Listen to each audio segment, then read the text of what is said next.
श्री सद्गुरु चरणारविंदाभ्यां नमः।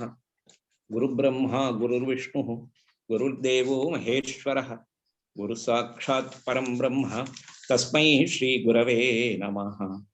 सदाशिवसमारम्भां शंकराचार्यमध्यमाम् अस्मदाचार्यपर्यन्तां वन्दे गुरुपरम्परां। शास्त्रं शारीरमीमांसा देवस्तु परमेश्वर आचार्य शंकराचार्यो सन्तु मे जन्म जन्मनि।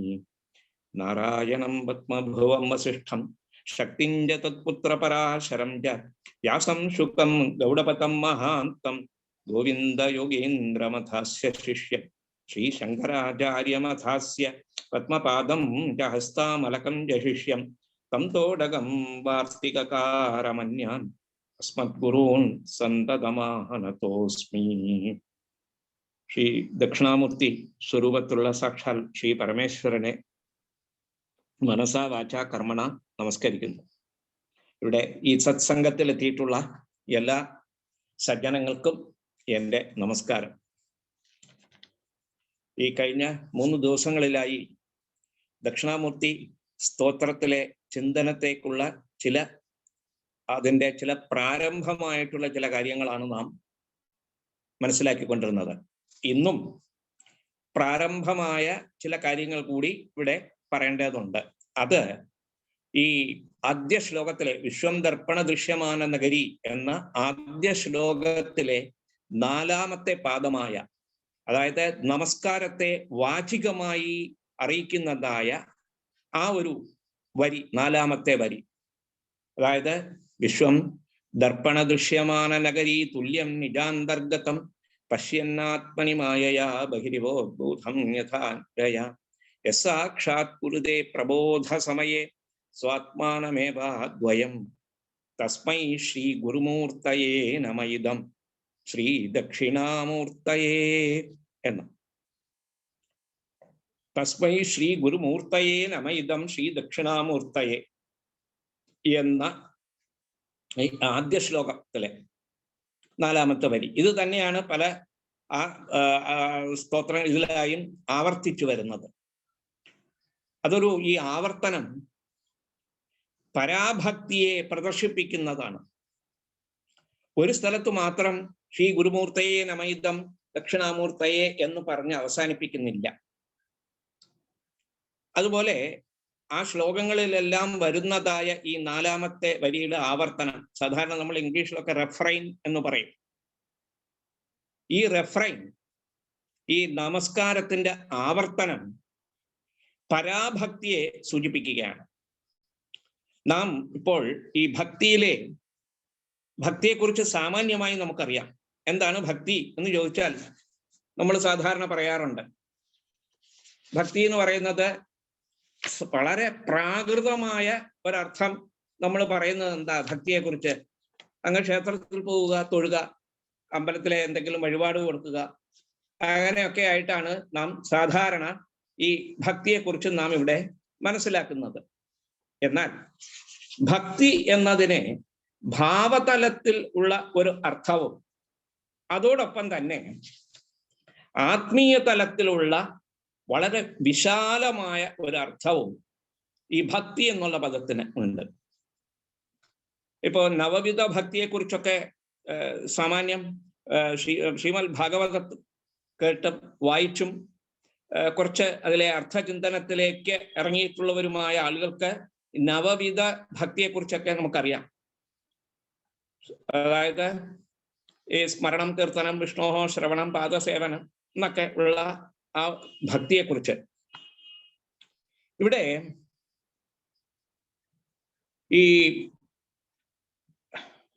ഇപ്പോ കുറച്ചുകൂടി ആ പ്രാകൃതമായ ഭക്തിയുടെ നിലയിൽ നിന്നും കുറച്ചുകൂടി ഉയർന്ന ഒരു നിലയിലേക്ക് എത്തുമ്പോൾ എന്താണ് ഭക്തി എന്ന് നാരദ ഭക്തി സൂത്രത്തിൽ അവിടെ പറഞ്ഞു കാണുന്നുണ്ട്. സാധു അസ്മിൻ പരമ പ്രേമരൂപ എന്നാണ്. സാധു അസ്മിൻ പരമ പ്രേമരൂപ. സ എന്ന് പറഞ്ഞാൽ ഭക്തി. ഭക്തി എന്നത് സംസ്കൃത ഭാഷയിൽ സ്ത്രീ ശബ്ദമായ സ്ത്രീലിംഗ വാചി ആയതുകൊണ്ട് സ എന്ന് ഇവിടെ പറയുന്നു. അസ്മിൻ പരമ പ്രേമരൂപ എന്ന്. പരമമായ പ്രേമം അസ്മിൻ എന്ന് പറഞ്ഞു, അതായത് ഈശ്വരനിൽ. നമ്മൾ നേരത്തെ പറഞ്ഞ ഈശ്വരോ ഗുരുഹു എന്ന ശ്ലോകത്തിന്റെ ഈശ്വരോ ഗുരുരാത്മേതി മൂർത്തി ഭേദ വിഭാഗിനെ എന്ന് പറഞ്ഞ ശ്ലോകത്തിലെ ആ ഈശ്വരൻ എന്ന തത്വം, ആ തത്വത്തിൽ പരമമായ പ്രേമം എന്നാണ് പറയുന്നത്. അതായത് that is the nature of supreme love. Yes, capital ആയിട്ട് ഇടാം വേണമെങ്കിൽ. സുപ്രീം ലവ്, അതാണ് നാരദ ഭക്തി സൂത്രത്തിൽ പറഞ്ഞിരിക്കുന്നത്, പരമമായ പ്രേമം എന്ന്. ഇനി അതേപോലെ തന്നെ ഈ ഭക്തിയെ നിർണയിക്കുന്നതായ മറ്റു ചില ഗ്രന്ഥങ്ങളുണ്ട്. ശാണ്ഡില്യ ഭക്തി സൂത്രം. ശാണ്ഡില്യ ഭക്തി സൂത്രത്തിൽ ഈ ഭക്തിയെക്കുറിച്ച് പറയുന്നത് ഇതേ ആശയം തന്നെ ഉൾക്കൊള്ളുന്നതായ മറ്റു ചില വാക്കുകളിലൂടെ പറയുന്നതായ ഭക്തിയുടെ ലക്ഷണം. സാ പരാ അനുരക്തി ഈശ്വരേ. അനുരക്തി എന്ന് പറയുമ്പോൾ അതിന്റെ ഒരർത്ഥം പരാ അനുരക്തി, അറ്റാച്ച്മെന്റ്, അതായത് supreme attachment to the Lord എന്നർത്ഥം. ഇങ്ങനെ വരുമ്പോൾ എവിടെയാണ് ഈ സുപ്രീം അറ്റാച്ച്മെന്റ് അല്ലെങ്കിൽ സുപ്രീം പറഞ്ഞതായ ലവ് എന്ന് പറയുന്നത്? ഇവ എവിടെയാണ് പ്രദർശനം, എവിടെയാണ് കാണുന്നത്? അതായത് അൺകണ്ടീഷൻഡ് ലവ് എന്നാണ് പറയുന്നത്. അതാണ് പരാഭക്തി എന്ന് പറയുന്നത്. ഇപ്പോ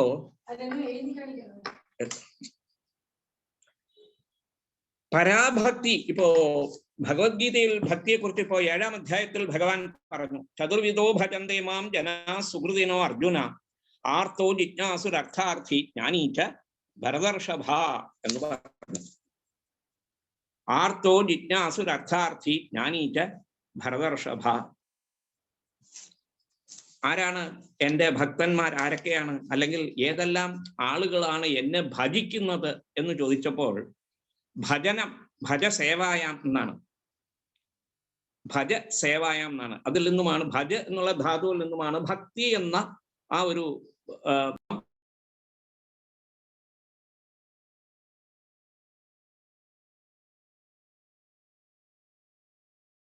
ഇനി അർത്ഥാർത്ഥി, മൂന്നാമത് വളരെ ശ്രദ്ധിക്കേണ്ടതാണ്. ധനകാമഹ, ഐശ്വര്യം ആഗ്രഹിക്കുന്നവർ. ധനം എന്തിനെന്ന് ചോദിച്ചാൽ മറ്റു പല ഐഹിക സുഖങ്ങളുടെ സമ്പാദനത്തിനുള്ള ഒരു മൂല പൊരുളാണ് ഈ ധനം എന്നാണല്ലോ നാം വിചാരിക്കുന്നത്. ഇനി ജ്ഞാനി, ഈ ജ്ഞാനി എന്നുള്ള പദത്തിന് ശങ്കര ഭഗവത്പാദർ വിഷ്ണോഹോ തത്വവിത് എന്ന് പറഞ്ഞു. വിഷ്ണു എന്നുള്ള പദം അദ്ദേഹം അവിടെ സാർത്ഥകമായ, ഭഗവാന്റെ വാക്കുകളെല്ലാം സാർത്ഥകമാണല്ലോ, പ്രത്യേകിച്ച് എടുത്ത് പറയേണ്ടതില്ലല്ലോ. എന്തിനാണ് അദ്ദേഹം വിഷ്ണോഹോ എന്ന് പറഞ്ഞത്? വ്യാപനശീലസ്യ എന്നർത്ഥം. വ്യാപിച്ചു നിൽക്കുന്നതായ, എവിടെയും വ്യാപിച്ചു നിൽക്കുന്നതായ. ഏതുപോലെ എന്ന് ചോദിച്ചാൽ ആകാശം പോലെ. ഈ ശ്ലോകത്തിൽ പറഞ്ഞ മൂർത്തിഭേദ വിഭാഗിനെ വ്യോമവത്ത്, വ്യോമം ആകാശം പോലെ വ്യാപിച്ചു നിൽക്കുന്നവനുമായ, അതാണ് വിഷ്ണു എന്നുള്ള ആ പദത്തിന്റെ യോഗാർത്ഥം. രൂഢിയർത്ഥം മഹാവിഷ്ണുവാണ്. അങ്ങനെ വിഷ്ണുവിന്റെ തത്വജ്ഞാനം, വ്യാപനശീലനായ ഭഗവാന്റെ തത്വജ്ഞാനം അറിഞ്ഞവനും തത്വവിത്ത്, ജ്ഞാനി എന്ന് പറഞ്ഞു. ഈ 4 പേരുമാണ് ഭക്തന്മാർ എന്നും പറഞ്ഞു. അടുത്ത ശ്ലോകത്തിൽ തേഷാം ജ്ഞാനി നിത്യയുക്തഃ ഏകഭക്തിർ വിശിഷ്യത്തെ പ്രിയോ ഹി ജ്ഞാനിനോ അത്യർത്ഥം അഹം സച മമ പ്രിയ. ഈ 4 പേരിൽ ആരാണ്? 4 പേരും ഭക്തന്മാരെന്ന് പറഞ്ഞാൽ എന്തിനാണ് ഈ 4 തരത്തിലുള്ള ആളുകളെ, ഭക്തി എന്ന ശീർഷകത്തിൽ വരുന്നവരായ അവരെ എന്തിനാണ് തരംതിരിക്കുന്നത് എന്ന് ചോദിച്ചപ്പോൾ അതിന് അദ്ദേഹം ഭഗവാൻ പറയുകയാണ്, തേഷാം ജ്ഞാനി നിത്യയുക്ത.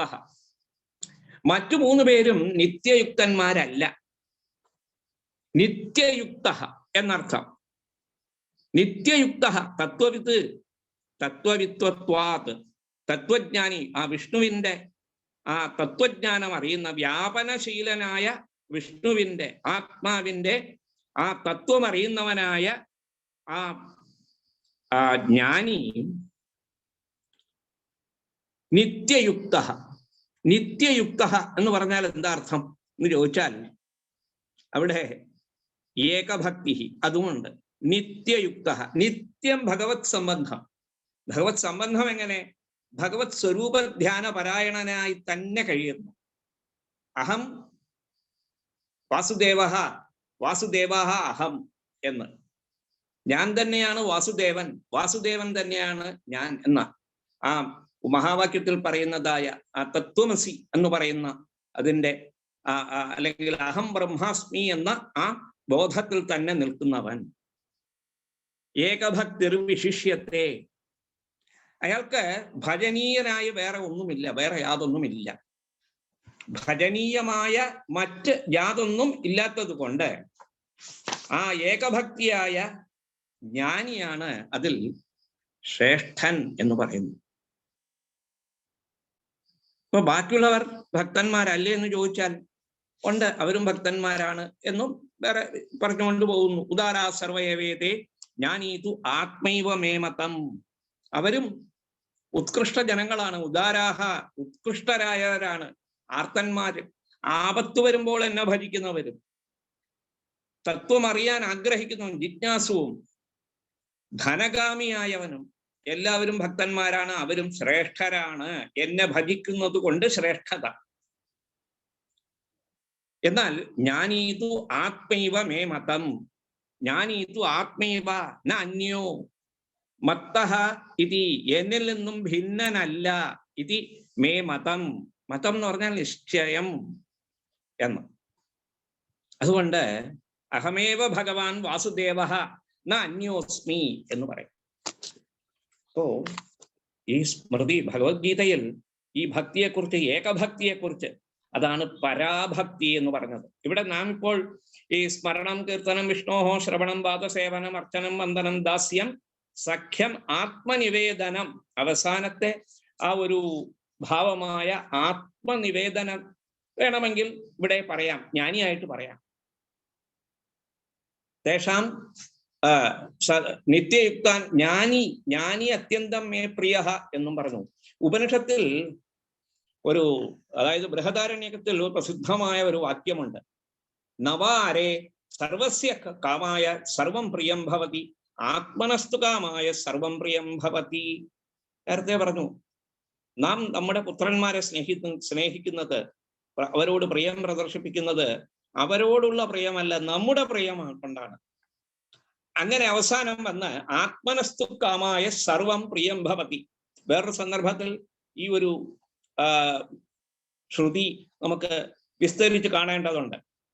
സംഗ്രഹിച്ച് പറയാം. ആത്മനസ്തു കാമായ സർവം പ്രിയം ഭവതി. അതുകൊണ്ട് ആത്മാവാണ് ഏറ്റവും പ്രിയതമം ആയിട്ടുള്ളത്. ഈ ആത്മാവ് എന്ന് പറയുന്നത് ഇവിടെ ഭഗവാൻ ഭഗവത്ഗീതയിൽ പറഞ്ഞതായ ജ്ഞാനിയാണ്. ആത്മവിത്ത് അല്ലെങ്കിൽ തത്വവിത്ത് എന്ന്. തത്വം എന്ന് പറയുന്നത് അവിടെ ശങ്കരാചാര്യസ്വാമികൾ ഭാഷ്യത്തിൽ വിഷ്ണോഹോ എന്ന് പറയുകയും ചെയ്തു. അതുപോലെ തന്നെ ഇവിടെ ഈ സ്വരാജ്യസിദ്ധി എന്ന് പറയുന്ന ഒരു ഒരു ഒരു മഹത്തായ ഒരു വിവരണ ഗ്രന്ഥത്തിൽ പറയുന്നുണ്ട്, ശിവ ഇത്യഹം ഇത്യുഭൗന ഭിന്നൗ ശിവ ഏവാഹം അഹം ശിവസ്സ ഏവ. ശിവ ഇത്യഹം ഇത്യുഭൗന ഭിന്നൗ, ശിവ അഹം, സാക്ഷാൽ ശിവൻ, അഹം ഇതി ഉഭൗന ഭിന്നൗ, ഇത് രണ്ടും ഭിന്നമല്ല, ഇവ രണ്ടും വ്യത്യസ്തമല്ല, അന്യോന്യാഭാവമുള്ളവയല്ല. ശിവ ഏവ അഹം, ശിവൻ തന്നെയാണ് ഞാൻ. ഏവ, ഏവകാരം കൊണ്ട് അത് അതിന് ഒരു എംഫസിസ് നൽകുന്നു. ശിവ ഏവ അഹം ശിവസ്സ ഏവ, അഹം ശിവസ്സ ഏവ യതി എന്നത് വിശദീകരിച്ചു പോകുന്നു. അപ്പോ ഈ ഒരു പരാഭക്തിയെയാണ് ഇവിടെ ഈ തസ്മൈ ശ്രീ ഗുരുമൂർത്തയേ നമയിദം ശ്രീ ദക്ഷിണാമൂർത്തയേ എന്ന് ഇവിടെ പറയുന്നത്. ഇവിടെ ഈ ശ്ലോകങ്ങൾ വ്യാഖ്യാനിക്കുന്ന സന്ദർഭത്തിൽ ഭഗവത്ഗീത ഈ പറഞ്ഞ ശ്ലോകങ്ങളിലെ അവിടെ മധുസൂദന സരസ്വതി ഇതേ ആശയം തന്നെ വ്യക്തമാക്കി തരുന്നു.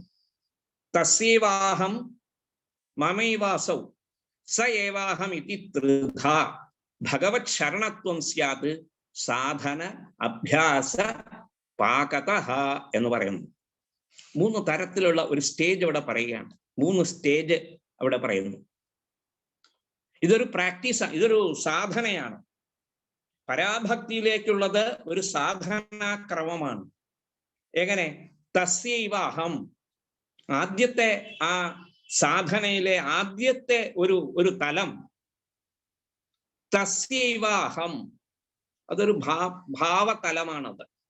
ഇപ്പോ നേരത്തെ പരാഭക്തി തസ്യ നാരദഭക്തി സൂത്രത്തിലും ശാണ്ഡില്യ ഭക്തി സൂത്രത്തിലും ഒക്കെ പറഞ്ഞതായ അനുരക്തി, ശ്രേഷ്ഠമായ അനുരക്തി അല്ലെങ്കിൽ പരമപ്രേമരൂപ എന്നൊക്കെ പറഞ്ഞ ആ തലത്തിൽ തസ്യൈവ അഹം എന്ന ജ്ഞാനം, ഞാൻ അദ്ദേഹത്തിൻ്റെത് മാത്രം, അദ്ദേഹം എന്ന് പറഞ്ഞാൽ ഭഗവാന്റേത് മാത്രം, ഐ ആം ഹിസ് അലോൺ എന്ന് കിട്ടും എന്ന്.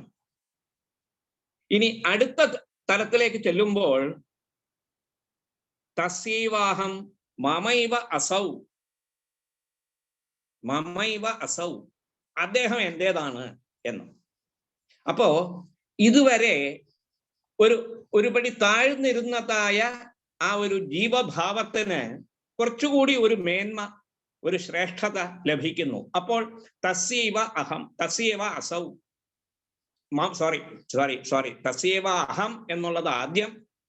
രണ്ടാമത്തത് മമൈവ അസൗ, മമ ഏവ അസൗ, ജീവഭാവം കഴിഞ്ഞിട്ടില്ല. ഈ ആദ്യത്തെ 2 തലത്തിലും ജീവഭാവം ഉപേക്ഷിക്കപ്പെട്ടിട്ടില്ല. മമൈവ അസൗ, അദ്ദേഹം ഭഗവാൻ എന്റേതാണ് എന്ന ബോധം.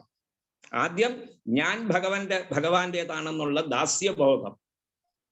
അത് കഴിഞ്ഞ് ഇവിടെ ആ ദാസനായ ആ ജീവാത്മാവ്, ദാസനാണെന്ന് കരുതിയിരുന്ന ജീവാത്മാവ് കുറച്ചുകൂടി ആത്മീയമായ പുരോഗതി സ്വീകരിക്കുമ്പോൾ, ആ ഉന്നതി വരുമ്പോൾ മമൈവ അസൗ എന്ന് ഒരു സ്ഫുരണം ഉണ്ടാകുന്നു.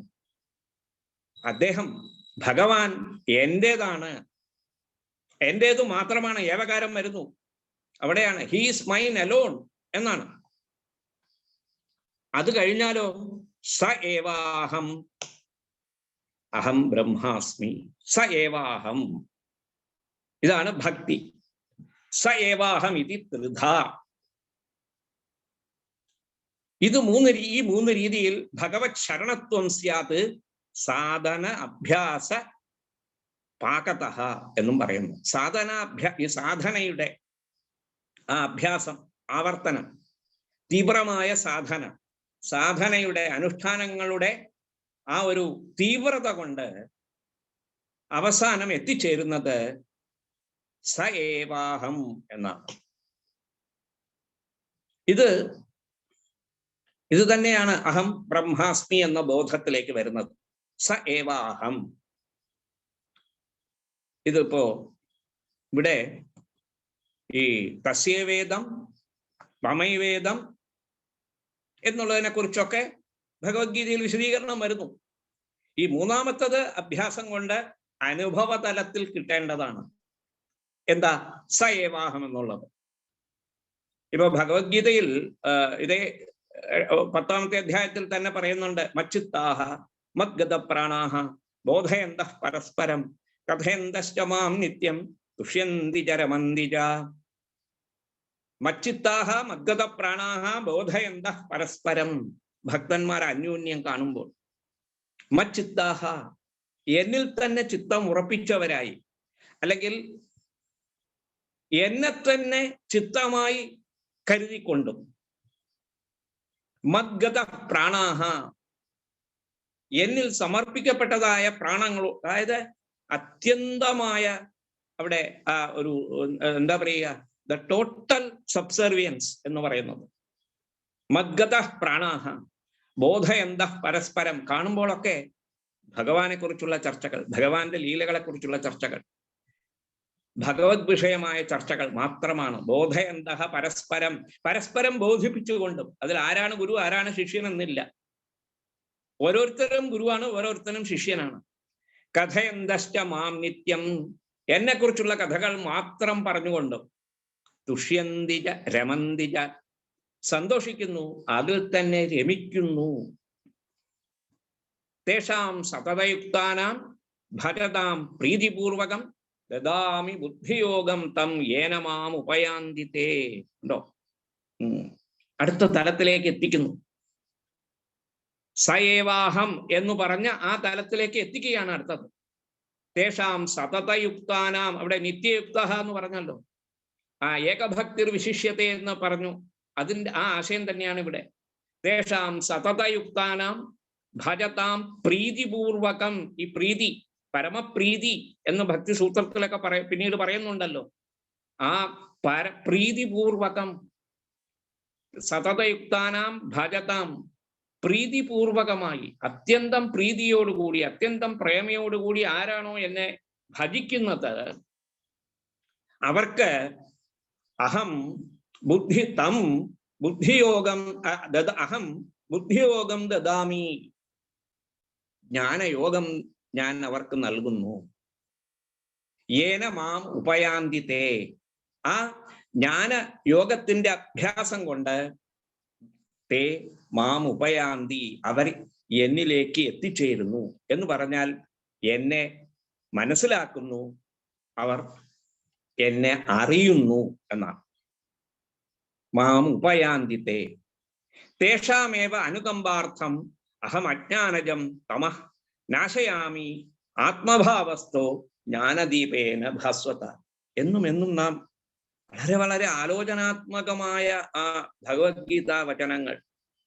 ഭഗവത്ഗീത കിഞ്ചിതധീത ഗംഗാജലലവ കണികാപീത സകൃതപിയേന മുരാരി സമർച്ച എന്നാണല്ലോ ആചാര്യസ്വാമികൾ ഭജഗോവിന്ദത്തിൽ നമുക്ക് അരുളി ചെയ്തു തന്നത്. ഭഗവത്ഗീത കിഞ്ചിതധീത, ഒരു ശ്ലോകം മാത്രം ഒരു ദിവസം അനുസന്ധാനം ചെയ്താലും മതി എന്നാണ്. അപ്പോൾ ഈ പറഞ്ഞ ഈ പരമമായ പ്രീതി, പരമമായ ഭക്തി, ഞാൻ തന്നെയാണ് ഭഗവാൻ എന്നുള്ള ഇത് ഭാവതലത്തിൽ ഇങ്ങനെ വർണ്ണിക്കുമ്പോൾ, ആത്മീയ തലത്തിൽ ശങ്കരഭഗവത്പാദർ തന്നെ ഇതിനെ വേറൊരു രീതിയിൽ അവതരിപ്പിക്കുന്നു. അതാണ് ഭക്തിരിത്യഭിധീയത്തെ കിം സ്വസ്വരൂപാനുസന്ധാനം ഭക്തിരിത്യഭിധീയത്തെ. വിവേക ചൂടാമണിയിലെ ഒരു മഹത്തായ ഒരു ശ്ലോകം, ഏറ്റവും കൂടുതൽ ആളുകൾ സ്വീകരിക്കുന്നതും ചർച്ച ചെയ്തിട്ടുള്ളതുമായ ശ്ലോകമായതുകൊണ്ടാണ് ഈ ഒരു ശ്ലോകത്തിന് പലപ്പോഴും ഭഗവത്പാദരുടെ സിദ്ധാന്തത്തിൽ, അദ്വൈത സിദ്ധാന്തത്തിൽ ഭക്തിക്ക് സ്ഥാനം കുറവാണോ എന്നൊക്കെ പലരും ചോദിക്കാറുണ്ട്. ഉണ്ട്, അവിടെ ഭക്തിക്ക് സ്ഥാനമുണ്ട്. ആ ഭക്തിയുടെ ഒരു തലം വ്യത്യാസപ്പെടുത്തി ഭാവതലത്തിൽ നിന്നും ഭഗവാൻ വേറെ ഞാൻ വേറെ എന്ന ആ ഒരു ഭാവതലത്തിൽ നിന്നും അതിനെ കുറച്ചുകൂടി ഉയർന്ന തലത്തിലേക്ക് എത്തിച്ചുകൊണ്ട്, നേരത്തെ സൂചിപ്പിച്ച പോലെ ഭഗവത്ഗീത വ്യാഖ്യാനത്തിൽ മധുസൂദന സരസ്വതി, നമ്മൾക്ക് നമ്മുടെ സിദ്ധാന്തത്തിലെ കുറെ ആചാര്യന്മാരുടെ പേരുകൾ, അവരുടെ കുറെ ഗ്രന്ഥങ്ങളും ഒക്കെ എങ്കിലും നമുക്ക് പരിചിതമാകണം. വിശാലമായ അതിബൃഹത്തായ ഗ്രന്ഥ സമുച്ചയമാണ് നമുക്ക് ലഭിച്ചിട്ടുള്ളത്. ഭാരതത്തിലെ വേദാന്ത ഗ്രന്ഥങ്ങൾ മാത്രമല്ല, മറ്റു ശാസ്ത്ര ഗ്രന്ഥങ്ങളെല്ലാം തന്നെ അസംഖ്യമാണ്, എണ്ണിയാൽ ഒടുങ്ങുന്നതല്ല. ഇപ്പോഴും അപ്രകാശിതമായ അനേകം കൃതികൾ കിടപ്പുണ്ട്. വളരെ പ്രസിദ്ധമായ ചില കൃതികളുടെ പേരെങ്കിലും, അതിൻ്റെ ആചാര്യന്മാരുടെ പേരെങ്കിലും നാം സനാതന ധർമ്മത്തിൽ അഭിമാനിക്കുന്നവരായ നാം കുറെയെങ്കിലും നാം മനസ്സിലാക്കിയിരിക്കണം. നാം ഇന്നലെ എൻ്റെ വളരെ അടുത്ത ഒരു സുഹൃത്തുമായിട്ട് ഇന്ന് രാവിലെ സംഭാഷണം ചെയ്യുമ്പോൾ ഞാൻ പറഞ്ഞു, നമുക്കൊരു കൾച്ചറൽ ഏലിയനേഷൻ വന്നുപോയി. നമുക്ക് സംഭവിച്ച ഒരു ദുരന്തം, ഈ വളരെ കാലമായി നൂറ്റാണ്ടുകളായിട്ടുള്ള ഈ അധിനിവേശത്തിന്റെ കാരണമായി, കൊളോണിയലിസത്തിന്റെ കാരണമായി നമുക്ക് സംഭവിച്ചു പോയതായ ഒരു കൾച്ചറൽ ഏലിയനേഷൻ നമുക്ക് സംഭവിച്ചു. അതിൻ്റെ ഫലമായിട്ട് ഈ പേരുകൾ പോലും, ഇങ്ങനെ ഒരു പേരുണ്ടോ എന്ന് പോലും നമുക്ക് എന്തോ ശങ്കരഭഗവത്പാദരുടെ പേര് ഇപ്പോഴും എല്ലാവരുടെയും നാവിലുണ്ട്. അത് വിമർശനം ചെയ്യുന്നതിന് വേണ്ടിയെങ്കിലും ശ്രീ ശങ്കരൻ എന്നുള്ള പേര് അവരെ അടുത്ത് പറയുന്നുണ്ട്. പക്ഷെ ശ്രീ എന്നുള്ള പദം ചേർക്കില്ല എന്ന് മാത്രം. അപ്പോൾ ഈ ഗ്രന്ഥങ്ങളിലെല്ലാം ഈ പറഞ്ഞ മധുസൂദന സരസ്വതി, നൈയായികൻ, മഹാവേദാന്തി, അദ്വൈത സിദ്ധി എന്ന വളരെ പ്രൗഢമായ, അതിപ്രൗഢമായ ഒരു വാദഗ്രന്ഥം രചിച്ച് നൽകി ആ ഉപദേശങ്ങളെല്ലാം നമുക്ക് നൽകിയ വ്യക്തിയാണ് മധുസൂദന സരസ്വതി. അദ്ദേഹം പറഞ്ഞ ഈ സ ഏവാഹം എന്നുള്ള ആ ബോധം, അത് ഈ ബുദ്ധിയോഗത്തിലൂടെ നമുക്ക് ലഭിക്കുന്നു. ദദാമി ബുദ്ധിയോഗം തം യേന മാം ഉപയാന്തിത്തെ. ആ ജ്ഞാനയോഗത്തിന്റെ അഭ്യാസം കൊണ്ട്, അഭ്യാസത്തിന്റെ തീവ്രത കൊണ്ട് സ ഏവാഹം എന്ന ബോധം ഉണ്ടാകുന്നു. അത് തന്നെയാണ് സ്വസ്വരൂപാനുസന്ധാനം. തൻ്റെ സ്വം ആത്മാവ്, ആത്മാവിന്റെ സ്വരൂപം, വാസ്തവ സ്വരൂപം, നിജസ്വരൂപം എന്താണ് എന്ന ആ ബോധം, സ്വസ്വരൂപ അനുസന്ധാനം, അതിനെ അനുസന്ധാനം ചെയ്തുകൊണ്ടിരിക്കുക. അതാണ് ഭക്തിരിത്യഭിധീയത്തെ. ആത്മതത്വാനുസന്ധാനം ഭക്തിരിത്യപരേ ജഗുഹു എന്നും പറയുന്നു. വേറൊരു ഒരു ഡെഫിനേഷൻ കൂടി അവിടെ അദ്ദേഹം നൽകുന്നു. ഏതായാലും ഈ ആദ്യത്തെ ലക്ഷണം തന്നെ നമുക്ക് വളരെ വളരെ പര്യാപ്തമാണ്. നമ്മുടെ ഈ ചർച്ചയ്ക്കും നമ്മുടെ ഈ ചിന്തനത്തിനും. സ്വസ്വരൂപ അനുസന്ധാനം ഭക്തിരിത്യഭിധീയത്തെ. ഭാവതലത്തിൽ അതിനെ പരാഭക്തി എന്ന് പറയുന്നു. ഇവിടെ ആധ്യാത്മിക തലത്തിൽ അതിനെ നാം സ്വരൂപാനുസന്ധാനം എന്ന് പറയുന്നു. അപ്പൊ ഭക്തിയും ജ്ഞാനവും വേറെ വേറെയല്ല. അതാണ് അദ്വൈത മതത്തിലെ ഭക്തിയുടെ സ്ഥാനം, പ്രത്യേകത. അദ്വൈത ഇതരമായ ദർശനങ്ങളിൽ, ഉദാഹരണത്തിന് ശ്രീ രാമാനുജന്റെ വിശിഷ്ടാദ്വൈത ദർശനം, ശ്രീ മധ്വാചാര്യരുടെ ദ്വൈത ദർശനം, വല്ലഭാചാര്യരുടെ ദർശനം, അല്ലെങ്കിൽ ചൈതന്യ മഹാപ്രഭുവിന്റെ ദർശനം, അവിടെയെല്ലാം ഭക്തിയുടെ ഭാവതലത്തിന് മാത്രം കൂടുതൽ പ്രാധാന്യം നൽകിക്കൊണ്ട്, അവിടെ സിദ്ധാന്തപരമായ മറ്റു പല അംശങ്ങളൊക്കെ ഉണ്ട്. അതിൽ അവയെല്ലാം തന്നെ സഗുണമായ ബ്രഹ്മത്തെ ആരാധിച്ചുകൊണ്ടുള്ള ആ നിലയിൽ തന്നെ തങ്ങി നിൽക്കുകയാണ്. അവിടെയെല്ലാം ഭാവതലത്തിലുള്ളതായ ഭക്തിയുടെ ഒരു മേന്മയും അതിൻ്റെ ഒരു സ്വീകാര്യതയുമാണ് അവിടെ നമുക്ക് കാണാൻ കഴിയുന്നത്. എന്നാൽ അദ്വൈത സിദ്ധാന്തത്തിലേക്ക് പ്രവേശിക്കുമ്പോൾ ഈ ഭക്തിക്ക് there is a metamorphosis. നാം ഇതുവരെ മനസ്സിലാക്കി വെച്ചിരുന്നതായ ഭക്തി, ഞാൻ നേരത്തെ സൂചിപ്പിച്ച പോലെ പ്രാകൃതമായ ഭക്തിയുണ്ട്. ക്ഷേത്രങ്ങളിൽ പോയി തൊഴുക, അല്ലെങ്കിൽ വീട്ടിൽ, അതൊക്കെ വേണം, അതൊക്കെ ആവശ്യമാണ്. പ്രാകൃതം എന്ന് പറഞ്ഞാൽ അത് ത്യാജ്യമാണെന്നല്ല, ക്ഷേത്രങ്ങളിലേക്ക് പോകരുതെന്നുള്ള അർത്ഥത്തിലല്ല. ക്ഷേത്ര ദർശനം വേണം, സമൂഹമായ പ്രാർത്ഥന വേണം, ഭജന, ഉത്സവം മുതലായ സമ്പ്രദായങ്ങളെല്ലാം വേണം, വീട്ടിൽ നാം ആരാധിക്കണം. എന്നാൽ കുറെ കഴിയുമ്പോൾ ഈ ഭക്തിയുടെ ഈ രൂപത്തിന് ഒരു മാറ്റം വരുന്നു. അതാണ് ഭാവതലത്തിൽ ഉള്ളത്. തസ്യൈവാഹം മാമൈവാസൗ എന്ന ഭാവതലങ്ങൾ. അതും കൂടി ഭഗവാന്റെ അനുഗ്രഹം കൊണ്ട് തേഷാം സതതയുക്താനാം ഭജതാം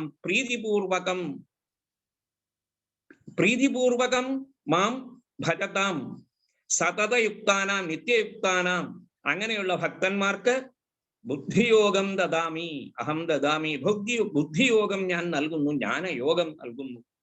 യേന മാം ഉപയാന്തിത്തെ. ആ ജ്ഞാനയോഗത്തിന്റെ ആ സാധനകളിലൂടെ അവർ എന്നെ പ്രാപിക്കുന്നു, എന്നെ അറിയുന്നു, ഞാനായി തീരുന്നു, ആത്മാവായി തീരുന്നു, ആത്മാവിന്റെ യാഥാർത്ഥ്യം മനസ്സിലാക്കുന്നു. തേഷാമേവ അനുകമ്പാർത്ഥം അഹം അജ്ഞാനജം തമഹ നാശയാമി ആത്മഭാവസ്ഥോ ജ്ഞാനദീപേന ഭാസ്വത എന്ന് തുടർന്ന് ഭഗവത്ഗീതയെ വിശദീകരിച്ചുകൊണ്ട് പോകുന്നു. അപ്പോൾ ഇപ്പൊ പറഞ്ഞു വരുന്നത് എന്താ എന്ന് ചോദിച്ചാൽ, ആത്മാ പ്രിയോ ഭവതി എന്ന്. ആത്മനസ്തു കാമായ സർവം പ്രിയം ഭവതി എന്നാണ് അവിടെ ഈ ബൃഹദാരണ്യ ഉപനിഷത്തിൽ യാജ്ഞവൽക്യ മഹർഷി മൈത്രേയിക്ക് ബ്രഹ്മവിദ്യ ഉപദേശിക്കുകയാണ്. സ്ത്രീകൾക്ക് ബ്രഹ്മവിദ്യ ആകാമോ ഇല്ലയോ എന്നുള്ള ചർച്ചയ്ക്ക് അവിടെ വിരാമം വരുന്നു. അപ്പോ ഈ ഒരു ആശയം നമ്മുടെ മനസ്സിൽ നിലനിർത്തിക്കൊണ്ട് വേണം തസ്മൈ ശ്രീ ഗുരുമൂർത്തയേ നമയിദം ശ്രീ ദക്ഷിണാമൂർത്തയേ എന്ന ഈ പരാഭക്തിയെ കുറിച്ച് നാം മനസ്സിലാക്കേണ്ടത്. നമഃ പ്രഹ്വീഭാവേ എന്നാണ് നമഃ എന്നുള്ള പദത്തിന്. ആരും ഇങ്ങനെ നെഞ്ചു നിവർത്തി വെച്ചുകൊണ്ട് കൈകൾ പുറകിൽ കെട്ടിക്കൊണ്ട് ആരും നമഃ വരൂ നമസ്കാരം എന്ന് പറയാറില്ല. നമസ്കാരം എന്ന് പറയുമ്പോൾ കൈകൾ ഇങ്ങനെ നമ്മുടെ നെഞ്ചോട് ചേർത്ത് നിന്നുകൊണ്ട്, അതാണ് ഹൃദയംഗമമായ ഭാഷയിൽ എന്നൊക്കെ നമ്മൾ പറയാറുണ്ടല്ലോ. ഹൃദയത്തിന്റെ ഭാഷയിൽ എന്നൊക്കെ ആലങ്കാരികമായിട്ട് സ്ഥാനത്തും അസ്ഥാനത്തും ഒക്കെ പ്രയോഗങ്ങൾ നാം കാണാറുണ്ട്. ഇങ്ങനെ നമ്മുടെ നെഞ്ചിന്റെ മുമ്പിൽ കൈവച്ചുകൊണ്ട്, അതായത് ആത്മസമർപ്പണമാണ് നമഃ എന്നുള്ളത്. നാം ആരെ കണ്ടാലും നാം നമസ്കരിക്കുമ്പോൾ പറയുന്നത് ഈ രണ്ട് കൈകളും കൂപ്പിക്കൊണ്ട് അഞ്ജലി കൂപ്പിക്കൊണ്ട് നമ്മൾ പറയുകയാണ്. അഞ്ജലിബദ്ധരായി പറയുന്നു നമസ്കാരം എന്ന് പറയുന്നു. അല്ലാതെ ഉദ്ധതനായിട്ട് ആരും നമസ്കാരം പറയാറില്ല. അത് നമസ്കാരവും അല്ല. നമഃ പ്രഹ്വീഭാവേ എന്നാണ്, വിനയപ്രദർശനമാണ്. ഗുരുവിന്റെ മുന്നിൽ വിനയപ്രദർശനം അത്യന്താപേക്ഷിതമാണ്. അപ്പോ ഈ ജീവഭാവം ഇതുവരെ മായയുടെ ശക്തി കൊണ്ട്, മായയുടെ കാന്തവലയം കൊണ്ട്, അതൊരു കാന്തവലയമാണ്. ആ കാന്തവലയ അതിന്റെ സ്വാധീനം കൊണ്ട് പരമമായ സ്വരൂപം, അതായത് പരശിവ സ്വരൂപത്തിൽ നിന്നും താൻ വേറെയാണ് എന്ന് ജീവൻ കരുതുന്നു. എന്നിട്ടോ ആ ജീവഭാവത്തിന് ഒരു പ്രചോദനം നൽകുകയാണ്. നീ വേറെയല്ല, തത്വസ്വരൂപമായ ആ താദാത്മ്യത്തിലേക്ക് എത്തിക്കുകയാണ്. അതായത് ജീവഭാവം ശിവഭാവത്തിൽ നിന്നും ഭിന്നമല്ല എന്ന് സൂചിപ്പിക്കുവാനാണ് തൗ അഞ്ജലി, ഈ രണ്ട് കൈകളും രണ്ടായിട്ടുള്ളത്. ഇവ ഒന്നു ചേരുന്നു. യുജ് ധാതു, യോഗം എന്ന് പറയും. ഇതാണ് യോഗം എന്ന് പറയുന്നത്. ഈ രണ്ട് കൈകളും കൂപ്പുന്നത് ജീവഭാവവും തത്വവും, അതായത് ബ്രഹ്മഭാവവും വേറെ അല്ല, അവ ഒന്നാണ് എന്ന് മനസ്സിലാക്കി തരാം. അപ്പൊ ശിവഭാവത്തിൽ ജീവഭാവം അലിഞ്ഞു ചേരുന്നു എന്നാണ്. ഈ ഒരു പ്രത്യേകതയാണ് ഇവിടെ പരാഭക്തി എന്ന് സൂചിപ്പിച്ചതും. ഈ പരാഭക്തിയെ പ്രദർശിപ്പിക്കുന്ന, അത് വ്യക്തമാക്കുന്ന തരത്തിലാണ് തസ്മൈ ശ്രീ ഗുരുമൂർത്തയേ നമയിദം ദക്ഷിണാമൂർത്തയേ എന്ന് പറഞ്ഞു. തസ്മൈ എന്നുള്ള ഒരു പദം പറഞ്ഞു ആദ്യം. തത് എന്ന പദം ബ്രഹ്മവാചകമാണ്. തത്വമസി എന്ന മഹാവാക്യ വിചാരം. 4 മഹാവാക്യങ്ങൾ, അനേകം മഹാവാക്യങ്ങളുണ്ട്. ജീവബ്രഹ്മ ഐക്യബോധകമായ വാക്യങ്ങൾ എവിടെയെല്ലാം കാണുന്നുണ്ടോ അതെല്ലാം മഹാവാക്യങ്ങൾ എന്നാണ്. മഹാവാക്യ വിചാര എന്ന് പറഞ്ഞ വലിയ വലിയ ചർച്ചകളും ഒക്കെ ഉണ്ട്. അതിൽ ഓരോ വേദത്തിനും ഓരോ മഹാവാക്യം ആ ഉപനിഷത്തുക്കളിൽ വ്യക്തമാക്കുന്നു. ഋഗ്വേദത്തിന്റെ ഉപനിഷത്തായ ഐതരേയ ഉപനിഷത്തിൽ പ്രജ്ഞാനം ബ്രഹ്മ എന്ന് ഒരു മഹാവാക്യം. നേരത്തെ പറഞ്ഞു ജീവബ്രഹ്മ ഐക്യബോധം, പ്രജ്ഞാനമാണ് ബ്രഹ്മ, പ്രകർഷം ആയ വിശിഷ്ടമായ ജ്ഞാനം. ജ്ഞാനം പലതരത്തിലുണ്ടല്ലോ, വിജ്ഞാനമാണ് അതൊക്കെ. ഇപ്പോ അനുഭവ തലത്തിലേക്ക് വരുമ്പോഴാണ് അത് ജ്ഞാനമാകുന്നത്, ജ്ഞാനമായി പരിണമിക്കുന്നത്. ഇപ്പോ ശർക്കര മധുരമുള്ളതാണെന്ന് നാം 100 വട്ടം പറഞ്ഞാലും ശർക്കരയുടെ മാധുര്യം അനുഭവ വിഷയമാകുന്നതല്ല. അതേസമയം ഒരു കഷണം ശർക്കരയുടെ ഒരു കഷണം എടുത്ത് നാം നമ്മുടെ വായിലിട്ട് ആ നാവിലൂടെ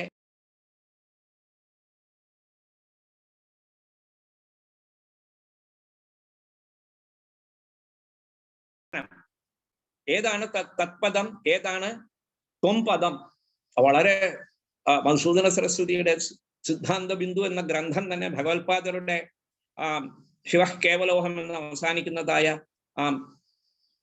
ഏകോവശിഷ്ട ശിവ കേവലോഹം എന്ന് പറയുന്നതായ സ്തോത്രത്തിന്റെ വിശദീകരണമാണ് സിദ്ധാന്ത ബിന്ദു എന്ന് പറയുന്ന വിശിഷ്ടമായ വ്യാഖ്യാനം.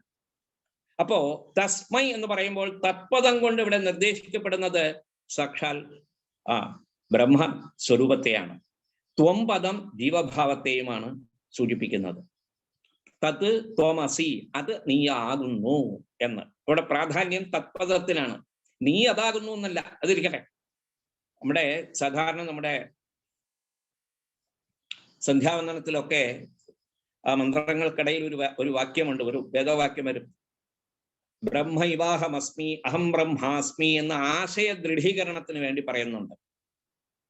ബ്രഹ്മ ഇവാഹമസ്മി, ബ്രഹ്മത്തിനാണല്ലോ അവിടെ പ്രാധാന്യം. ബ്രഹ്മം മാത്രമല്ലേ ഉള്ളൂ അദ്വൈത സിദ്ധാന്തത്തിൽ.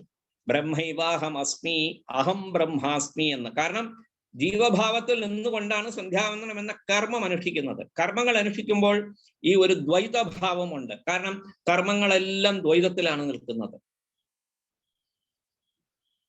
കർമ്മങ്ങളെല്ലാം ദ്വൈത ചിന്തനം, ദ്വൈത മണ്ഡലത്തിലാണ്, ദ്വൈത പ്രപഞ്ചത്തിലാണ് കർമ്മങ്ങളെല്ലാം നാം അനുഷ്ഠിക്കുന്നത്. അതുകൊണ്ട് ബ്രഹ്മൈവാഹമസ്മി അഹം ബ്രഹ്മാസ്മി എന്നവിടെ പറയുന്നു. ഈ അഹം ബ്രഹ്മാസ്മി എന്ന് പറയുന്നത് യജുർവേദ മഹാവാക്യമാണ്. ഈ പറഞ്ഞ ഉപനിഷത്തിലെ ബൃഹദാരണ്യക ഉപനിഷത്തിന്റെ മഹാവാക്യമാണ് അഹം ബ്രഹ്മാസ്മി. പ്രജ്ഞാനം ബ്രഹ്മ എന്നത് ഋഗ്വേദത്തിലെ മഹാവാക്യം.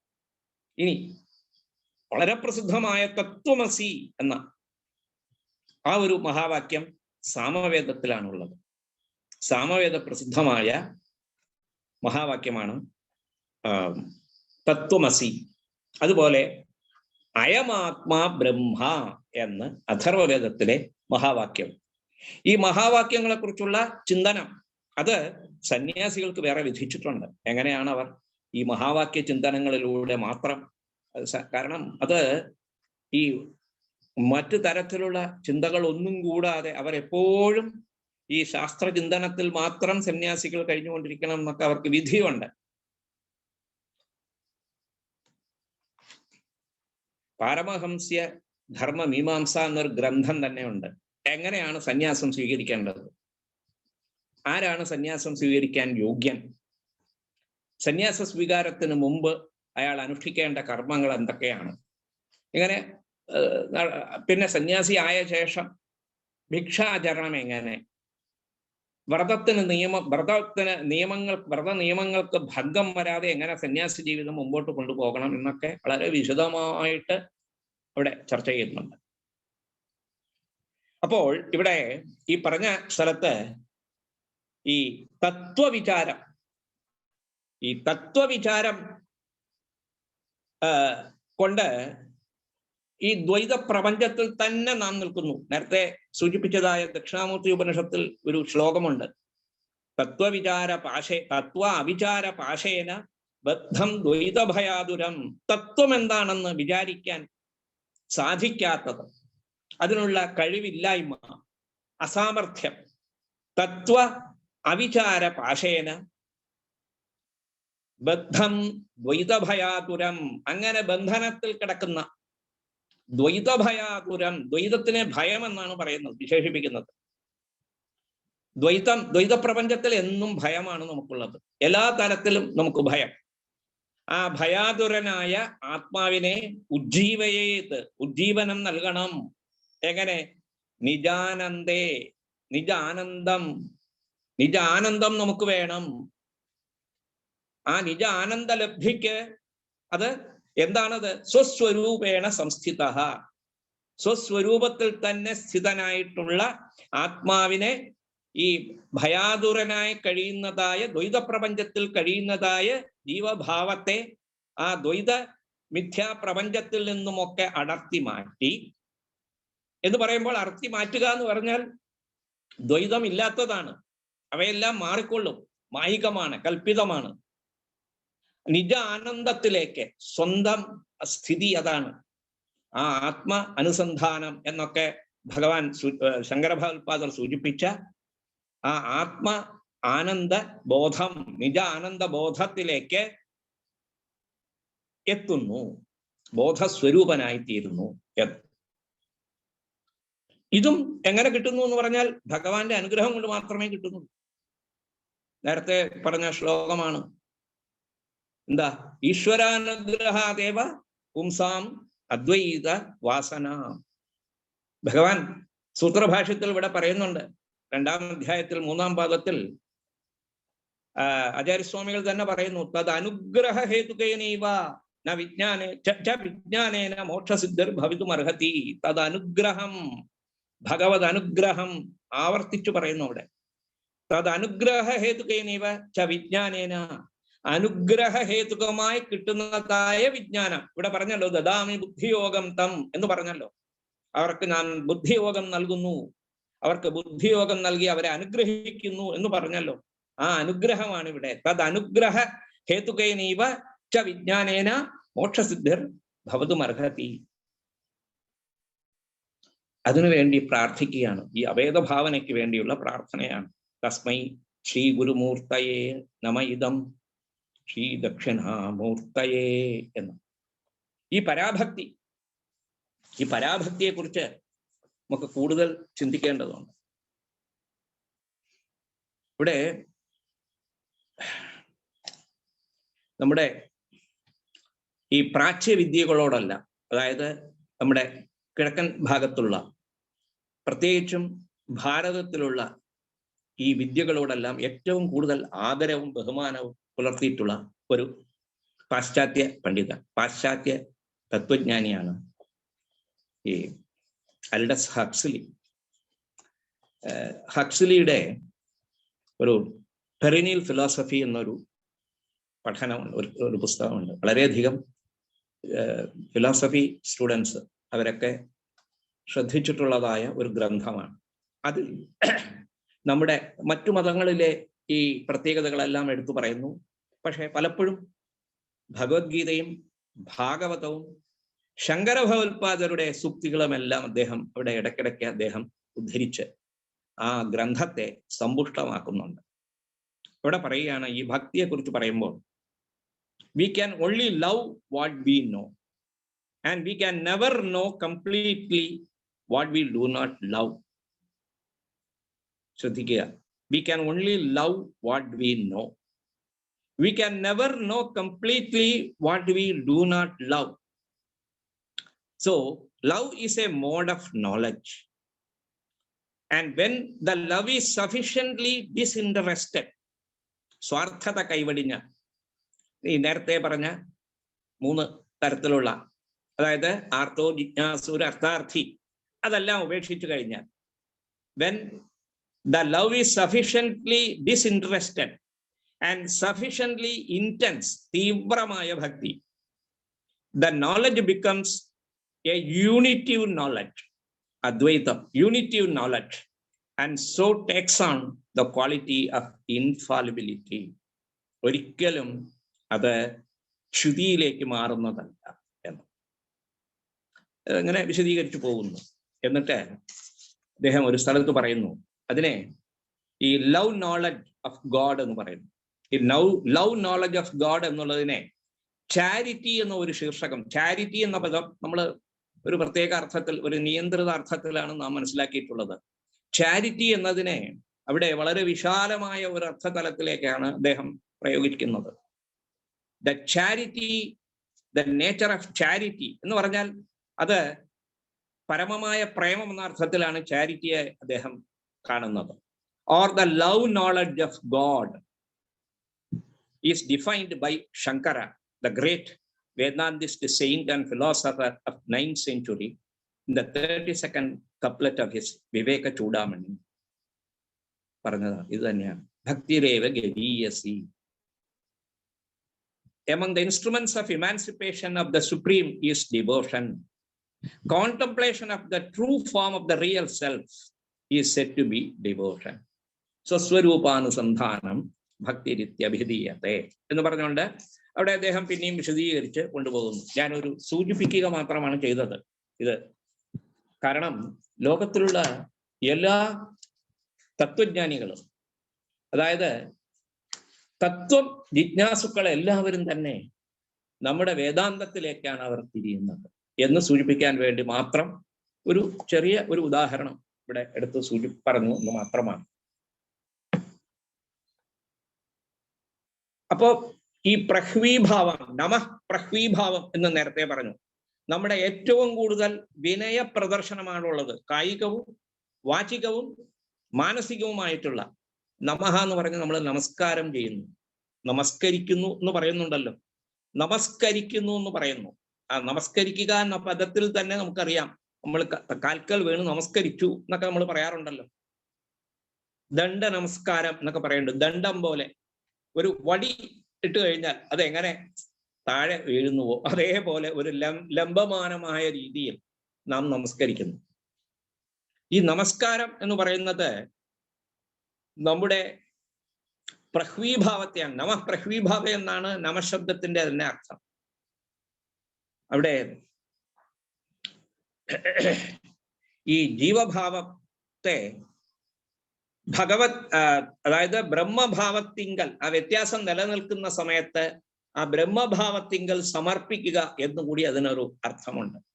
എന്നിട്ടോ ഞാൻ നിന്റേതാണ്, നീ എന്റേതാണ് എന്ന ആ ആദ്യ ഭാവതലങ്ങളെ കൂടി സൂചിപ്പിക്കുന്നതാണ് ഈ നമസ്കാരം. പിന്നീട് താദാത്മ്യത്തിലേക്ക് എത്തുന്നു, താദാത്മ്യത്തിലേക്ക് അവസാനം എത്തുന്നു. ഈ ഒരു ആശയം വിദ്യാരണ്യസ്വാമികൾ അദ്ദേഹത്തിന്റെ ഗ്രന്ഥങ്ങളിൽ വിശദീകരിക്കുകയാണ്. അപ്പോഴാണ് നമുക്ക് ഈ നേരത്തെ പറഞ്ഞ ഈ നവവിധ ഭക്തികളെ കുറിച്ചുമൊക്കെ അതിൻ്റെ സാമാന്യമായ അർത്ഥമൊക്കെ എങ്ങനെ ആകണമെന്നുമൊക്കെ അത് പിന്നെ ഒരു സന്ദർഭത്തിൽ നമുക്ക് മനസ്സിലാക്കാം. ഇനി ഈ പറഞ്ഞ ശ്ലോകത്തിന്റെ ഇതിലേക്ക് കടക്കുമ്പോൾ ഒരു ഗീതാ ശ്ലോകം കൂടി നമുക്ക് പറയേണ്ടതുണ്ട്. സതതം കീർത്തയന്തോ മാം യതന്തശ്ച ദൃഢവ്രതാഃ നമസ്യന്തശ്ച മാം ഭക്ത്യാ നിത്യയുക്താ ഉപാസത്തെ. നിത്യയുക്താഃ, സ്റ്റെഡ്ഫാസ്റ്റ് ഡിവോഷൻ എന്ന് പറയാറുണ്ടല്ലോ, അതാണ്. സതതം കീർത്തയന്തോ മാം 9ാമത്തെ അധ്യായത്തിൽ തന്നെ പറയുന്നതാണ്. യതന്തശ്ച ദൃഢവ്രതാഃ, എപ്പോഴും എന്നെ സ്തുതിച്ചുകൊണ്ടും ഇനിയോ എപ്പോഴും പ്രയത്നിച്ചുകൊണ്ടും, ആ പ്രയത്നത്തിന് വേണ്ടി പലതരത്തിലുള്ള വ്രതങ്ങൾ സ്വീകരിച്ചുകൊണ്ടും ദൃഢവ്രതാഃ എന്ന്. വ്രതങ്ങളൊക്കെ എന്തിനാണെന്ന് ചോദിച്ചാൽ ഭഗവത് സ്മരണത്തിന് വേണ്ടി, ഭഗവത് കീർത്തനത്തിന് വേണ്ടിയാണ്. ദൃഢവ്രതാഃ നമസ്യന്തശ്ച മാം ഭക്ത്യാ, കണ്ടോ, നമസ്കരിക്കുന്നു. എവിടെയൊക്കെ സാക്ഷാൽ ശ്രീകൃഷ്ണനെ കാണുന്നുവോ അവിടെയെല്ലാം നമസ്കരിക്കുക, എല്ലാത്തിലും ശ്രീകൃഷ്ണനെ കാണുക. അങ്ങനെ ചൈതന്യ മഹാപ്രഭുവിന്റെ ചരിത്രത്തിൽ ഇത് വളരെ വിശദമായിട്ട് ആ ചരിത്രത്തിലൊക്കെ ഇത് പറഞ്ഞിരിക്കുന്നുണ്ട്. ചൈതന്യ മഹാപ്രഭു നവദ്വീപത്തിൽ നിന്നും ഇവിടേക്ക് വരുമ്പോൾ, വൃന്ദാവനത്തിലേക്ക് വരുമ്പോൾ ഉള്ള അദ്ദേഹത്തിന്റെ യാത്ര, ആ കഥകളിലൊക്കെ ഈ പറയുന്ന ഈ ഭക്തിയുടെ പരമപ്രേമ എന്ന് പറയുന്നതായ ഈ ഭക്തിയുടെ ഒരു തരത്തിൽ അദ്വൈത ഭക്തിയുടെ തന്നെ അദ്വൈത സമ്പ്രദായത്തിലാണ് അദ്ദേഹം ആകൃഷ്ടനായി വരുന്നതും. എന്നിട്ട് ഭക്തിക്ക് അദ്ദേഹം പ്രാധാന്യം നൽകിക്കൊണ്ട്, ഭാവതലത്തിലുള്ള ഭക്തിക്ക് പ്രാധാന്യം നൽകിക്കൊണ്ടാണ് അദ്ദേഹം തന്റെ സിദ്ധാന്തം രൂപീകരിക്കുന്നത്. നമസ്യന്തശ്ച മാം ഭക്ത്യാ, കണ്ടോ, ഭക്തിയില്ലാതെ നമസ്കാരം സാധ്യമാകുന്നതല്ല. നിത്യയുക്താഃ ഉപാസത്തെ, നിത്യയുക്തന്മാരായ യോഗികൾ എന്നെ ഉപാസിക്കുന്നു എന്ന്. ആ ഉപാസനയിലൂടെ ഈ പറയുന്നതായ താദാത്മ്യത്തിലേക്ക് എത്തിച്ചേരുന്നു. എങ്ങനെ താദാത്മ്യം? സയേവാഹം എന്ന്, തസ്യേവാഹം മമേവാസൗ, അവസാനം സയേവാഹമിതി ത്രിധാ എന്ന് പറഞ്ഞ. അപ്പോൾ ഈ ഭക്തിയുടെ പരാകാഷ്ഠയിലുള്ളതായ ഈ ഒരു ആവേശത്തെ, ഭാവാവേശം, ആ ഭാവാവേശം ഇവിടെ അദ്വൈതത്തിലേക്ക് എത്തിച്ചേരുന്നു, താദാത്മ്യത്തിലേക്ക് എത്തിച്ചേരുന്നു എന്ന്. ഇനി ഈ പരാഭക്തിയെ ജ്ഞാനനിഷ്ഠ എന്നാണ് പറയുന്നത്. ജ്ഞാനനിഷ്ഠ എന്നും പറയുന്നു. അത് യോഗവാസിഷ്ഠത്തിലെ ചില സൂക്തങ്ങളൊക്കെ, ചില വരികളൊക്കെ നമുക്ക് ഇവിടെ ശ്രദ്ധിക്കേണ്ടതുണ്ട്. തസ്മൈ ശ്രീ ഗുരുമൂർത്തയേ നമയിദം ശ്രീ ദക്ഷിണാമൂർത്തയേ എന്ന് ശ്ലോകം ആരംഭിക്കുന്നതോ വിശ്വം ദർപ്പണ ദൃശ്യമാന നഗരീ തുല്യം നിജാന്തർഗതം. ഈ വിശ്വം, പ്രപഞ്ചം മായികമാണ്, കൽപ്പിതമാണ്, അധ്യസ്ഥമാണ് എന്ന് മാനസോല്ലാസത്തിൽ വ്യാഖ്യാനത്തിൽ സുരേശ്വരാചാര്യൻ പറയുകയാണ്. നമുക്ക് മനസ്സിലാക്കി തരികയാണ് ഈ സ്തോത്രത്തിന്റെ വ്യാഖ്യാനമായ, ദക്ഷിണാമൂർത്തി സ്തോത്രത്തിന്റെ വ്യാഖ്യാനമായ മാനസോല്ലാസം. സാക്ഷാൽ ശിഷ്യൻ, ഭഗവാനുമായിട്ട് അടുത്ത്, ശങ്കര ഭഗവത്പാദരുമായി അടുത്ത് നിൽക്കുന്നവനായ ആ ആചാര്യൻ പ്രൗഢമായ പണ്ഡിതനാണ്, മഹാപണ്ഡിതൻ, സർവശാസ്ത്ര പണ്ഡിതൻ. അദ്ദേഹം മാനസോല്ലാസത്തിൽ പറയുന്നു വിശ്വം ദർപ്പണ, അതിന്റെ വ്യാഖ്യാനങ്ങളിലൂടെ കൂടി നമുക്ക് നോക്കേണ്ടി വരും. കൽപ്പിതമാണ് ഈ പ്രപഞ്ചം, ദ്വൈത പ്രപഞ്ചം. പെട്ടെന്ന് നമുക്ക് മനസ്സിലാക്കാൻ പ്രയാസമാണ്. ഇത് സത്യമല്ലേ? ഇത് സത്യമല്ലേ? ഞാൻ കാണുന്നു, ഞാൻ, നിങ്ങൾ, പുസ്തകം, ഈ പറയുന്ന മൊബൈലിലൂടെ കാണുന്നതായ ദൃശ്യങ്ങൾ, കേൾക്കുന്ന ശബ്ദങ്ങൾ, നാം കഴിക്കുന്ന ഭക്ഷണ പദാർത്ഥങ്ങൾ, അതിൻ്റെ രുചി, അതിൻ്റെ വൈവിധ്യം, സ്പർശനത്തിലൂടെ കിട്ടുന്നതായ അനുഭവങ്ങൾ, നാം ആസ്വദിക്കുന്നതായ പ്രപഞ്ചത്തിൻ്റെ വിവിധ തരത്തിലുള്ള വൈവിധ്യങ്ങൾ, ഇതെല്ലാം പൂക്കളുടെ നിറം, പൂക്കളുടെ സൗരഭ്യം, ഇങ്ങനെ കാണുന്ന ദൃശ്യം, നമ്മുടെ കുട്ടികൾ, നമ്മുടെ വീട്, മാതാവ്, പിതാവ്, ബന്ധുക്കൾ, അതുപോലെ ധനം, മിത്രങ്ങൾ, ഇതെല്ലാം വാസ്തവമല്ലേ? ഇവയ്ക്കൊക്കെ ഒരു പ്രത്യേകതയില്ലേ എന്നൊക്കെ ഉള്ള ചോദ്യം വരും. ഇതെല്ലാം ഈ വിശ്വം എന്നതിൽ ഉൾപ്പെടും. ഇവിടെയാണ് പലതരത്തിലുള്ള വാദങ്ങളുടെ പ്രസക്തി വരുന്നത്. ഈ വാദങ്ങളെല്ലാം പലതും മുഴുവനും അബദ്ധമാണ്, പലതും ഭാഗികമായിട്ട് തള്ളിക്കളയേണ്ടതാണ്, ചിലത് മാത്രം സ്വീകരിക്കേണ്ടതുമാണ്. അദ്വൈത സിദ്ധാന്തത്തിന് വിരോധമല്ലാത്ത ചില വസ്തുതകളെയെല്ലാം ഈ തത്വങ്ങൾ, ഈ സിദ്ധാന്തങ്ങളിലും സ്വീകരിക്കേണ്ടതുമാണ് എന്ന രീതിയിൽ വേണം ഇനി നാം ഈ വിശ്വം ദർപ്പണ ദൃശ്യമാന നഗരി എന്നതിലേക്ക് കടക്കേണ്ടത്. ആ വരിയുടെ അർത്ഥത്തിലേക്ക് നാം കടക്കുന്നത്. ആദ്യമായിട്ട് നാം മനസ്സിലാക്കേണ്ടത്, ലോകത്തിൽ പലരും, ബഹുഭൂരിപക്ഷവും ഒരു തരം ചാർവാകന്മാരാണ്. ചാർവാകൻ, നമുക്കറിയാം, ചാർവാക മതം എന്നൊരു മതമുണ്ട്. മെറ്റീരിയലിസ്റ്റ് എന്ന് പറയും, ഭൗതികവാദം എന്ന് പറയും. ഈ ഭൂതങ്ങൾ കാണുന്ന ഈ പ്രപഞ്ചത്തിൽ നിന്നും ഭിന്നമായ ഒരു വസ്തുവില്ല, ആത്മാവില്ല. ആത്മാവില്ല എന്ന് പറയുമ്പോൾ തന്നെ പിന്നെ അതിൽ വേദങ്ങളില്ല എന്നിങ്ങനെയൊക്കെ പറഞ്ഞുകൊണ്ട് പോകും.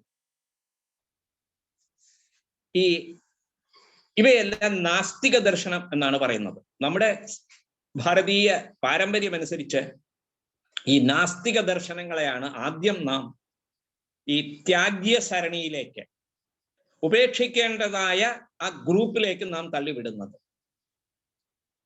അതിൽ ആദ്യത്തേത് ചാർവാകം, രണ്ടാമത്തത് ജൈനം, പിന്നെയുള്ളത് ബൗദ്ധം.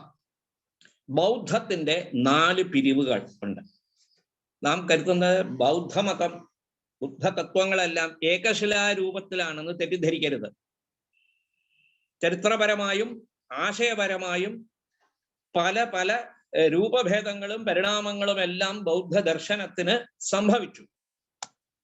ബുദ്ധന്റെ കാലശേഷം അങ്ങനെ 4 പിരിവുകളുണ്ടായി. സൗത്രാന്തികം, വൈഭാഷികം, മാധ്യമികം, യോഗാചാരം എന്ന്. ഈ ബൗദ്ധത്തിന്റെ 4 ഉൾപിരിവുകളും നേരത്തെ സൂചിപ്പിച്ചതായ ജൈനവും ചാർവാകം എന്ന മെറ്റീരിയലിസവും കൂടി 6 നാസ്തിക ദർശനങ്ങൾ. ഈ 6 നാസ്തിക ദർശനങ്ങളും 2 കാര്യത്തിൽ അവ ഏകാഭിപ്രായക്കാരാണ്. ഒന്ന്, ഈശ്വരൻ ഇല്ല. അതായത് ആത്മാവെന്ന് പറയില്ല, ഈശ്വരൻ ഇല്ല. 2, വേദങ്ങൾ പ്രമാണമല്ല എന്ന്. ഇനി സ്വീകാര്യ കോടിയിൽ നമുക്കെടുത്താൽ ചിലത് ഭാഗികമായിട്ട് സ്വീകരിക്കാം, ചില ഭാഗങ്ങളും വളരെ കുറച്ച് അംശങ്ങൾ മാത്രം സ്വീകരിക്കാം. അങ്ങനെയുള്ള ദർശനങ്ങളിൽ ആസ്തിക ദർശനം എങ്ങനെ? വേദങ്ങളുണ്ട്, വേദങ്ങളെ അംഗീകരിക്കുന്നു, വേദങ്ങൾ പ്രമാണമാണ് എന്ന് അംഗീകരിക്കുന്നതായ സാഖ്യം. എന്നാൽ ഈശ്വരനെ അംഗീകരിക്കുന്നില്ല സാഖ്യത്തിൽ. ആ വ്യത്യാസങ്ങൾ നോക്കുക. സാഖ്യമതത്തിലെ സിദ്ധാന്തങ്ങളെല്ലാം അംഗീകരിച്ചുകൊണ്ട് എന്നാൽ ഈശ്വരനും കൂടിയുണ്ട് എന്ന് അംഗീകരിക്കുന്നതായ യോഗമതം, സാഖ്യം യോഗം. ഇനി വേദങ്ങൾ പ്രമാണമാണ്, ഈശ്വരൻ ഉണ്ട് എന്ന് അംഗീകരിക്കുന്നവരും എന്നാൽ യുക്തിക്ക് പ്രാധാന്യം നൽകുന്നവരായ, തർക്കത്തിന് പ്രാധാന്യം നൽകുന്നവരായ ന്യായ സിദ്ധാന്തം. അതേപോലെ പരമാണുക്കളുടെ സംഘാതം കൊണ്ടാണ് പ്രപഞ്ചം ഉണ്ടാകുന്നത്. ഈശ്വരനുണ്ട് അവിടെ, ഈശ്വരന് ഒരു സ്ഥാനമുണ്ട്. പക്ഷെ പരമാണുക്കൾ, അറ്റോമിസം എന്ന് പറയും, ഏർലി അറ്റോമിസം എന്നൊക്കെ നമ്മുടെ ഫിലോസഫിക്കൽ ഈ ഹിസ്റ്ററിയിലൊക്കെ സൂചിപ്പിക്കാറുണ്ട്, ഏർലി അറ്റോമിസം എന്ന്. അപ്പൊ പിന്നീട് അറ്റോമിസം ഉണ്ടോ എന്ന് നമുക്കറിയില്ല. ഏതായാലും അങ്ങനെയാണ് പറഞ്ഞു കാണുന്നത്. അറ്റോമിസം എന്ന് പറഞ്ഞാൽ ഒരു ഇതേ ഉള്ളൂ. അങ്ങനെയുള്ള വൈശേഷികന്മാര്. പിന്നെ വേദങ്ങളുമായി അടുത്ത് കിടക്കുന്ന എന്നാൽ ഈശ്വരനെ കുറിച്ച് ഒന്നും മിണ്ടാത്തതായ മീമാംസ, പൂർവമീമാംസ ശാസ്ത്രം, സിദ്ധാന്തം. അപ്പോൾ സാഖ്യം, യോഗം, സാഖ്യമതത്തിൽ വേദം പ്രമാണമാണ്, ഈശ്വരനെ അംഗീകരിക്കുന്നില്ല. യോഗമതത്തിലാകട്ടെ ഈശ്വരനെ കൂടി അംഗീകരിക്കുന്നു, സാഖ്യമത തത്വങ്ങളെല്ലാം അംഗീകരിക്കുന്നു. ഇനി ഈശ്വരൻ ഉണ്ട്, പക്ഷെ ഈശ്വരന്റെ സ്ഥാനം ഒന്ന് താഴ്ന്നാണ് ഉള്ളത്. കാരണം പ്രപഞ്ചത്തിന്റെ ഉത്പത്തി, ഈ ഭൗതിക പ്രപഞ്ചത്തിന്റെ ഉത്പത്തി അത് അണുക്കളിൽ നിന്നുമാണ്, പരമാണുക്കളിൽ നിന്നുമാണ് എന്ന് പറയുന്നതായ ന്യായ സിദ്ധാന്തവും വൈശേഷിക സിദ്ധാന്തവും. വേദങ്ങളുണ്ട്, ഈശ്വരനെ കുറിച്ച് ഒരു മിണ്ടാട്ടവുമില്ല. അങ്ങനെയുള്ള വേദങ്ങളെ പരമപ്രമാണമായി അംഗീകരിക്കുന്ന കർമ്മഠന്മാരായ മീമാംസകന്മാരുടെ ഒരു മീമാംസ. എന്നാൽ ഇവയെല്ലാം അംഗീകരിച്ചുകൊണ്ട് ദ്വൈതതലത്തിൽ ഇവയെല്ലാം ചർച്ച ചെയ്തുകൊണ്ട് ഈ ആസ്തിക ദർശനങ്ങളിൽ നിന്നും സ്വീകരിക്കേണ്ടതിന് മാത്രം സ്വീകരിച്ചുകൊണ്ട് ഉപേക്ഷിക്കേണ്ടവയെല്ലാം ത്യാജ്യം, അവയെല്ലാം തള്ളിക്കൊണ്ടും സമഗ്രമായ ഒരു ചിത്രം നൽകുന്ന അദ്വൈത സിദ്ധാന്തം, അതാണ് ഈ പറയുന്ന വേദാന്തം എന്ന് പറയപ്പെടുന്നത്. അദ്വൈത വേദാന്തം എന്ന് പറയാറുണ്ടെങ്കിലും വേദാന്തം എന്ന് പറഞ്ഞാൽ അദ്വൈതമാണ്, അദ്വൈത സിദ്ധാന്തം. ഭാരതത്തിൽ ഒരു കണക്കെടുത്ത് നോക്കിയാൽ സന്യാസി സംഘങ്ങളിലും ചർച്ചകളിലും എല്ലാം തന്നെ ഏതാണ്ട് ഒരു 15% ശ്രീ രാമാനുജരെ അംഗീകരിക്കുന്നവരുണ്ട്. ഒരു 5% ശ്രീ മധ്വാചാര്യരെ അംഗീകരിക്കുന്നവരുണ്ട്. ഒരു 5% ഈ പറഞ്ഞ ശൈവമതങ്ങളൊക്കെ അംഗീകരിക്കുന്ന കൂട്ടരുണ്ട്. അങ്ങനെ ഒരു 20%. അത് കഴിഞ്ഞാൽ ബാക്കി ഒരു 25% അങ്ങനെ പോയി കഴിഞ്ഞാൽ 75 മുതൽ 80% കണക്കൊന്നുമല്ല പറയുന്നത്. ഇപ്പോ കൗണ്ടിങ് ഡേറ്റ് ആയതുകൊണ്ട് സാർ എങ്ങനെ പറയുന്നു എന്ന് തെറ്റിദ്ധരിക്കരുത്. ഒരു കണക്കിന് വേണ്ടി പറയാണ്. ഏറ്റവും കൂടുതൽ ഇവിടെ സന്യാസി സംഘങ്ങളും സിദ്ധാന്തങ്ങളും എല്ലാം തന്നെ ഈ അദ്വൈത സിദ്ധാന്തത്തിന്റെ മാർഗത്തിൽ വരുന്നവയാണ്. അർത്ഥാത് ശങ്കരഭഗവത്പാദരുടെ ഈ പാരമ്പര്യം അംഗീകരിച്ചു വരുന്നവരാണ്. പ്രചുര പ്രചാരം ലഭിച്ചിട്ടുള്ളത് ഒരു കാലഘട്ടത്തിൽ. പിന്നീടും വിവേകാനന്ദ സ്വാമികൾ പോലെയുള്ള മഹാമനീഷികളുടെ പ്രയത്നം കൊണ്ട് ഇവയുടെ എല്ലാം ഒരു കൊടുങ്കാറ്റ് പോലെ അദ്ദേഹം ഈ അദ്വൈതത്തിന് പ്രചാരം, വേദാന്തത്തിന് പ്രചാരം കാലാനുസൃതമായ രീതിയിൽ വിവേകാനന്ദ സ്വാമികളും നടത്തുകയുണ്ടായി. ഇതൊക്കെ വേറെ കഥ. വേറെ നമ്മുടെ കൾച്ചറൽ ഹിസ്റ്ററി കുറിച്ച് പഠിക്കുമ്പോൾ ചില പ്രധാന വ്യക്തികളെ കുറിച്ച് നമുക്ക് പറയാതെ വയ്യ. അതുകൊണ്ട് വിവേകാനന്ദ സ്വാമികളുടെ ആ ഒരു പ്രത്യേക സംഭാവനകളെ കുറിച്ച് നമുക്ക് എടുത്തു പറയേണ്ടതാണ്. അപ്പോൾ ഈ പറഞ്ഞ അനാത്മവാദികളായ, വേദപ്രാമാണ്യം അംഗീകരിക്കാത്തവരായ 6 ദർശനങ്ങൾ ഈ വിശ്വം എന്നതിൽ ഉൾപ്പെടും. അതുപോലെ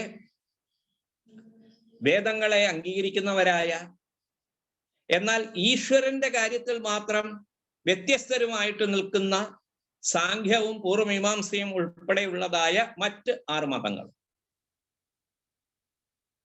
അദ്വൈത ബോധം വന്നു കഴിഞ്ഞാൽ പിന്നെ ഉപദേഷ്ടാവ് ആരാണ്, ഉപദേശം എന്തിനാണ്, ശിഷ്യൻ ആരാണ്, ഗുരു ആരാണ്, അദ്വൈതം സിദ്ധിച്ചു കഴിഞ്ഞാൽ എന്നുള്ളതാണ്.